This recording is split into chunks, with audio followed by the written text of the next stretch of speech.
Well, I told you we'll bring you that conversation between Kojo Yankson and Kofi Adams of the NDC. But we have some messages too, don't we? We do. We have lots of messages. Listen, all the conversations today well connected. So Kojo Yankson's conversation also has to do with Anas's video later today, because there are fallouts of that video already, and the former president's name has come up.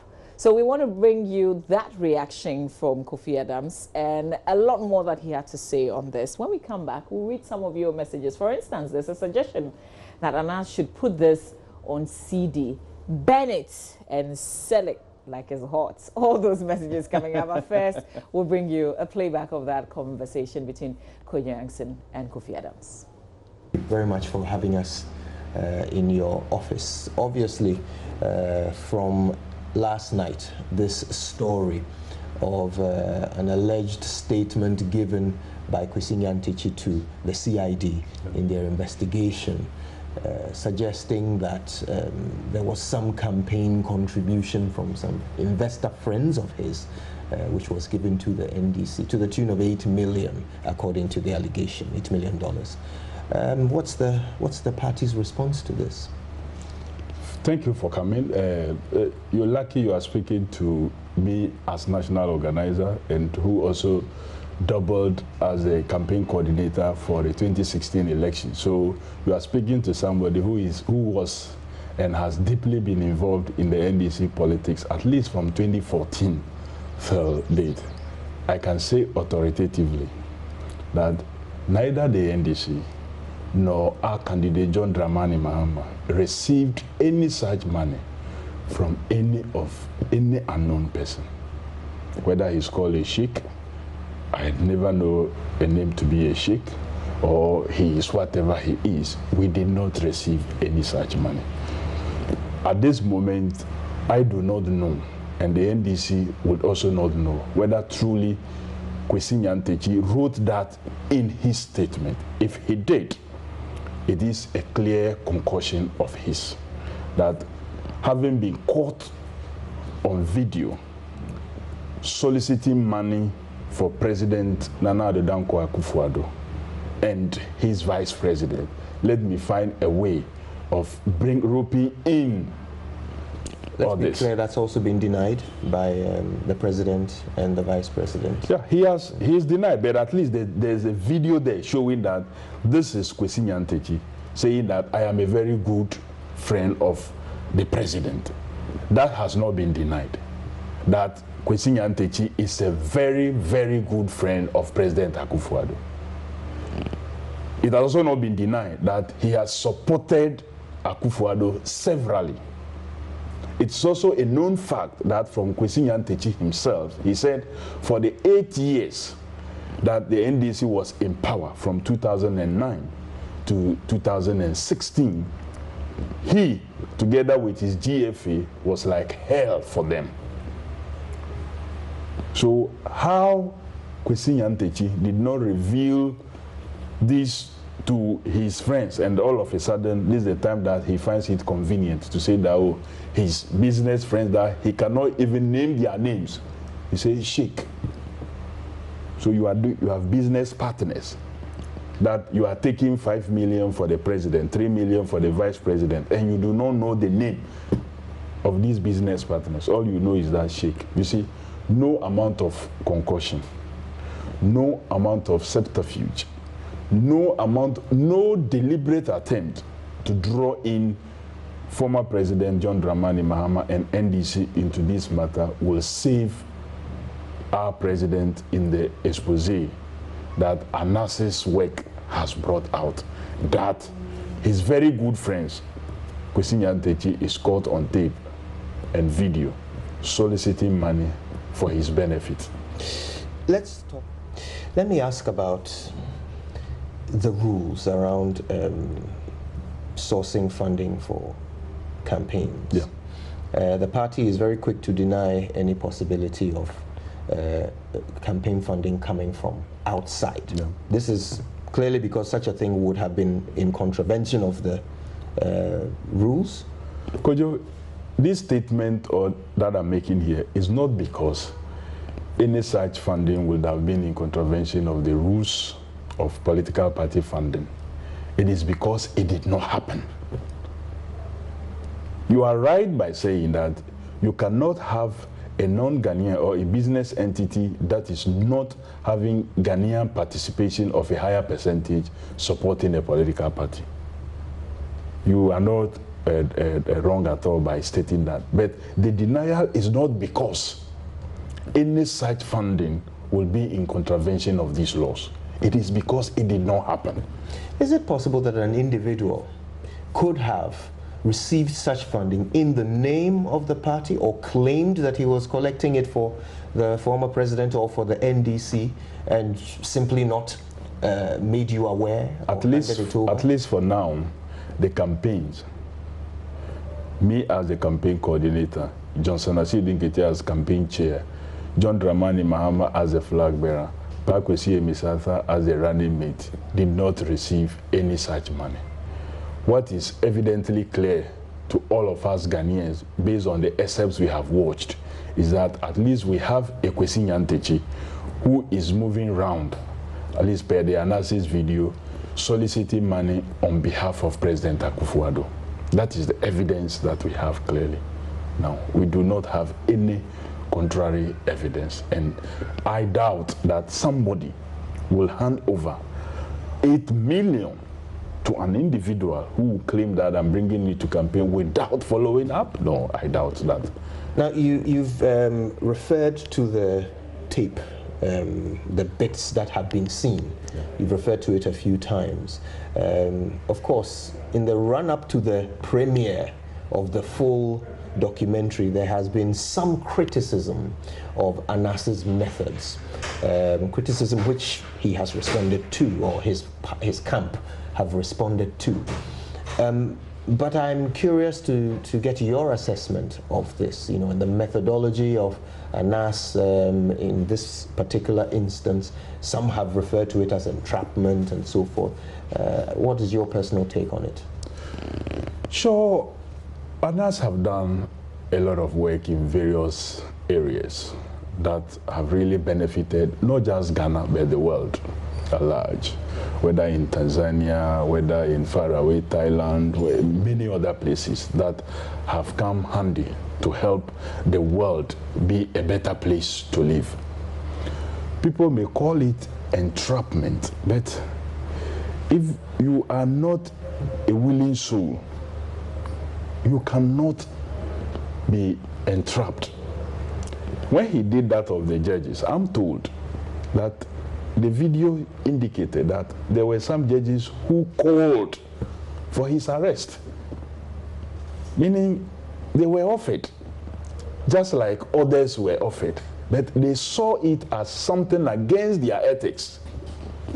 So if some could do it and you allow yourself to be entrapped, it means that if you are allowed to stay where you are, you could also be influenced to do things that you will otherwise not do normally. So that institution is safer and better without you, whether you were entrapped or not.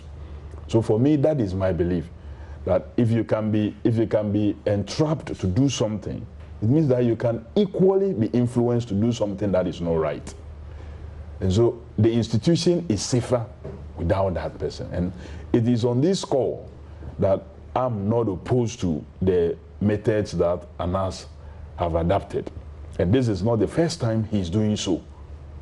Indeed, people who today are taking on Anas vigorously have in the past issued statements signed by their communication directorate endorsing Anas and even taking on government, that government should have been the one doing what Anas is doing.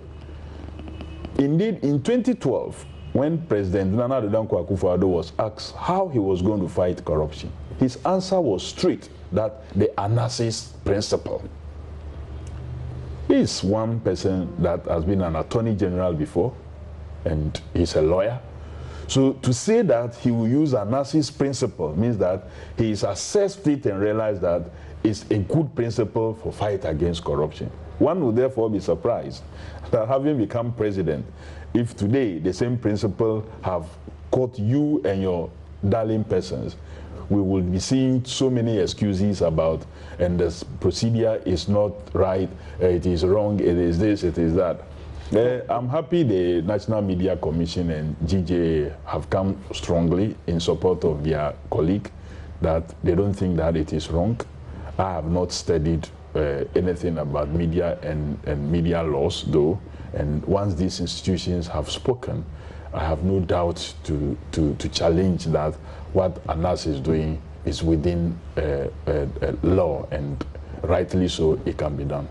The president reported what he saw in the video to the CID, yep, which is what has led to the current investigation. Yep. But in your submission, you talked about how ANAS's methods have caught him, and I'm assuming you meant the president. Yeah, but of course, but the president, that principle has found the president in there. It's so clear that the person who was caught said he was receiving the money for him. Whether it got to him or it was going to get to him, whether previous arrangements have gotten to him, you and I can't tell. Don't forget, before this ANAS's video expose was one of his own MP for Assam Central, Kennedy Ajapong, who has made a very strong allegation that to see the president, people pay between $20,000 to $30,000. He withdrew that allegation. I'm not aware of he withdrawing the allegation. You are telling me, I'm not aware. My understanding is that there was an investigation, the police invited him. He didn't withdraw. He continued to challenge and said, I'm not aware that he has withdrawn. I'm not aware that he has withdrawn. Then that withdrawal of that statement hasn't come public. He's made that statement clearly. What he did not know, or that statement he didn't tell us, was whether the 20 to 30,000 will end on the table of the president or the one who received it. Now a video comes out to say that he is receiving for him. So let's start putting certain pieces together, and then we can arrive at some conclusion. Are you already at the conclusion that the president is complicit in these allegations? For now, until an investigation says otherwise, that's based on what I have heard and seen. That's what I will be tempted to believe. Don't forget that when the catch for seat situation came up, and then a committee was put together to investigate the matter, even before the committee will finish its work, the president was already clearing the people. So if you have a president who would not wait for investigations and will be clearing the people, he's in a hurry to clear them. Why is he in a hurry? It's not like our president is not a lawyer. He's not just a lawyer, he has been an attorney general. So he understands what it is about waiting for investigative teams to finish their work.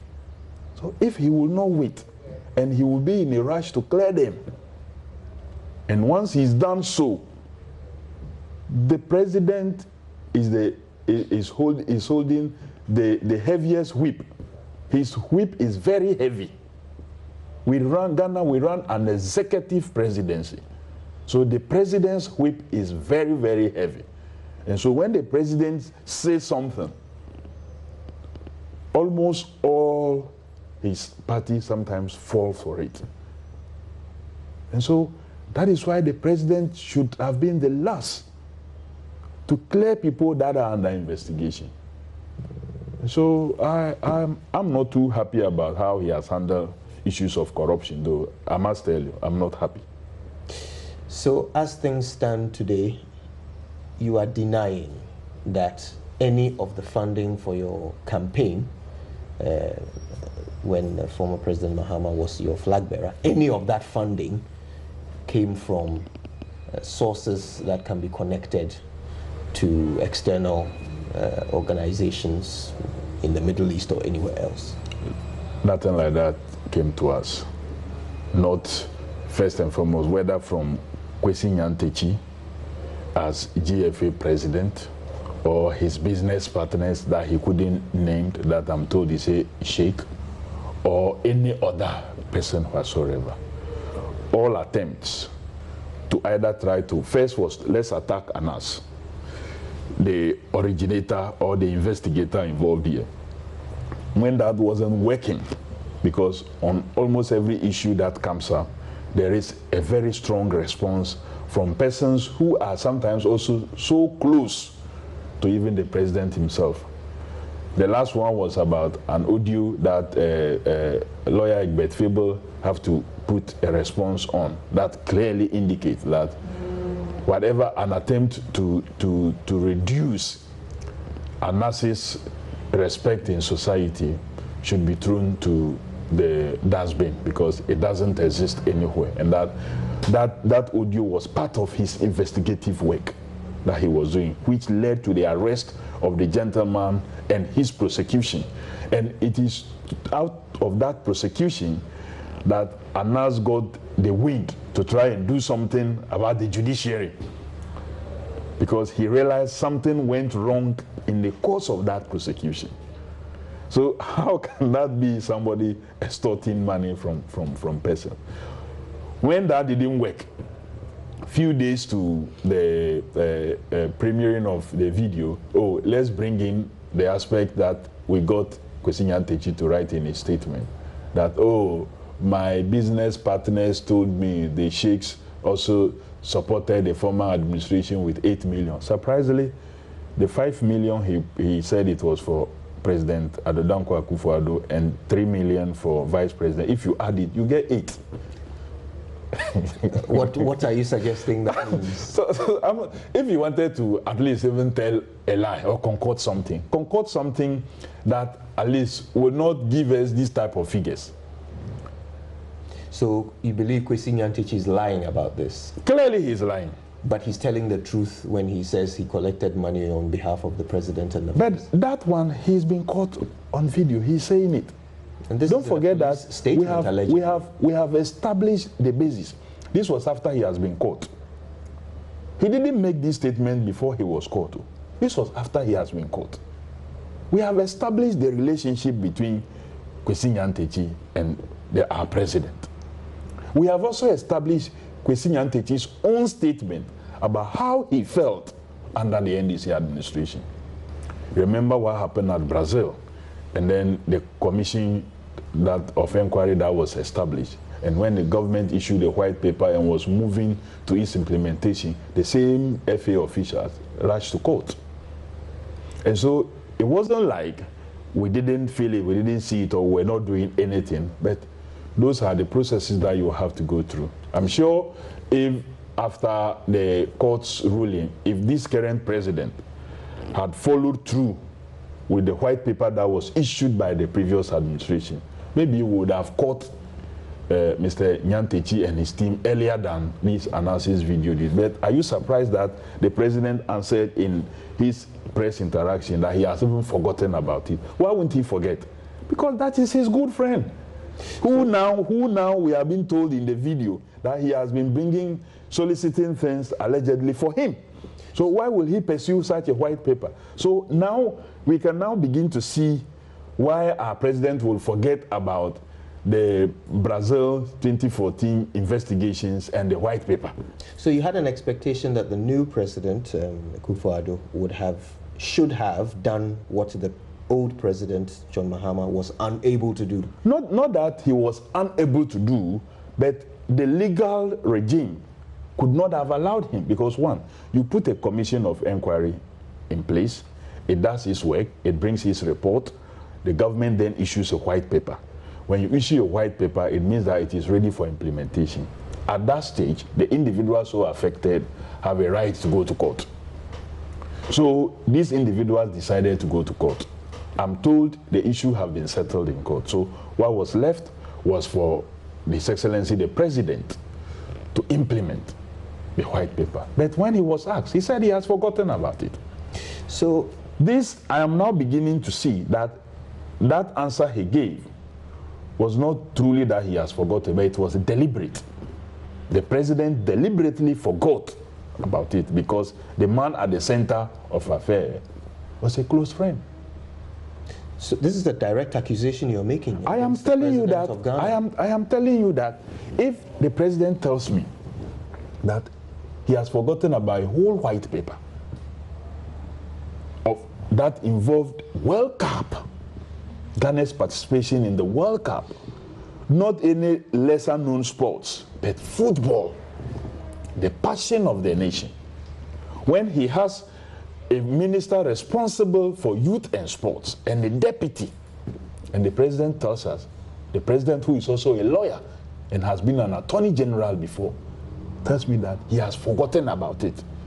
And later, we are getting evidence that the head of the FA is really a very, very close friend. And according to him, he walks in and out. And he finances the president. You want me to sit and say, oh, let me. When he said he forgot, I believed it then. But with this revelation now, I'm now beginning to realize that he did not actually forget like we do, but it was, he deliberately forgot. Let's talk about a few other issues in the little time we have left. Perhaps one other issue. NDC members were present yesterday when former President Jerry John Rawlings was at an event to mark June 4.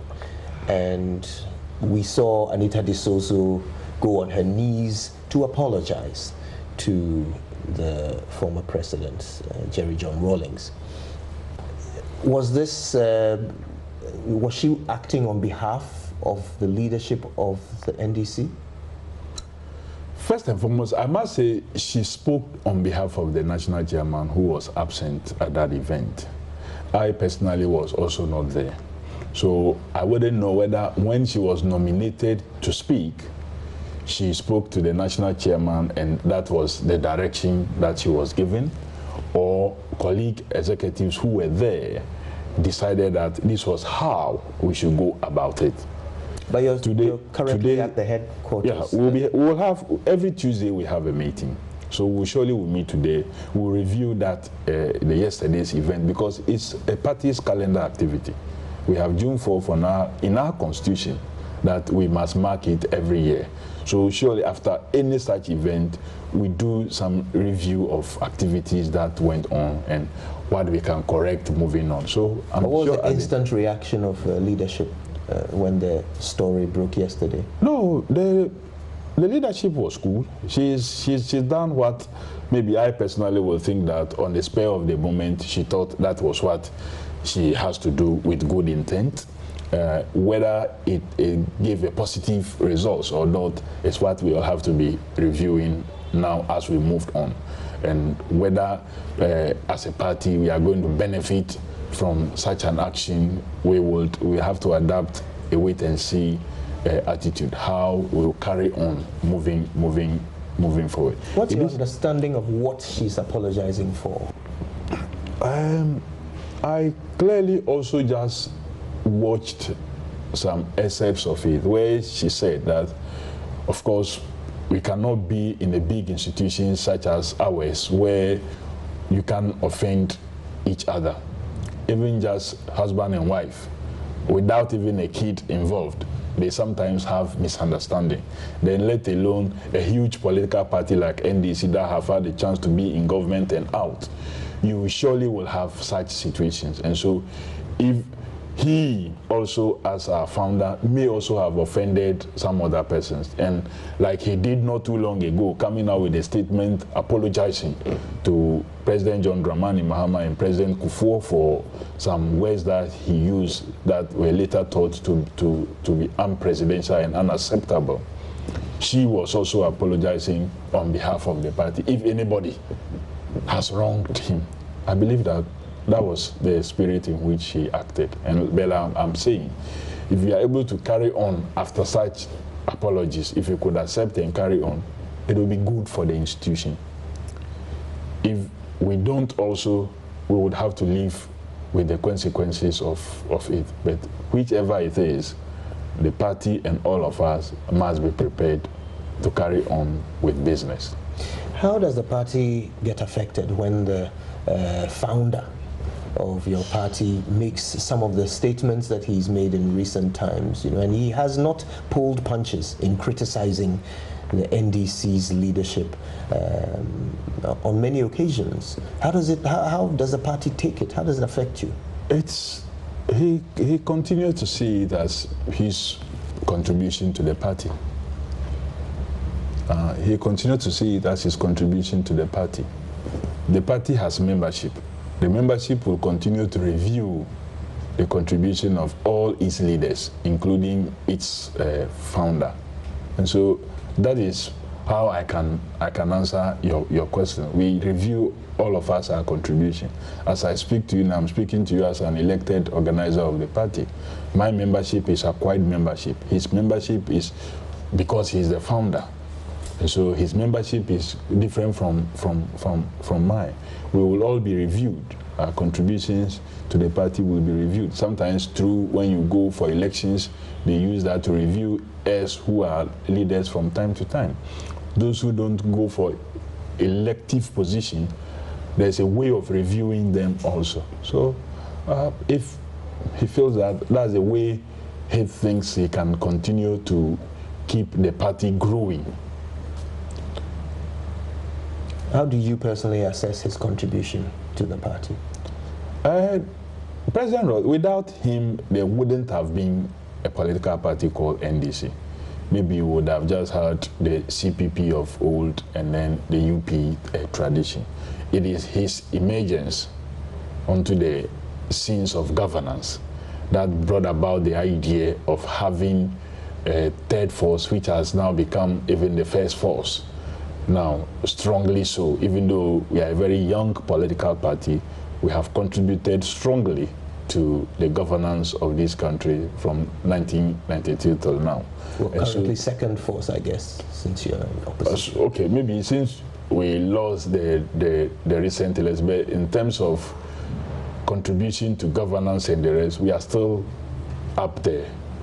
We're still up there. But then in terms of the recent elections, we can say second force, if you want us to use that. But with happenings post the elections, if it's anything to go by, then assessment shows that we are not second, but we are first.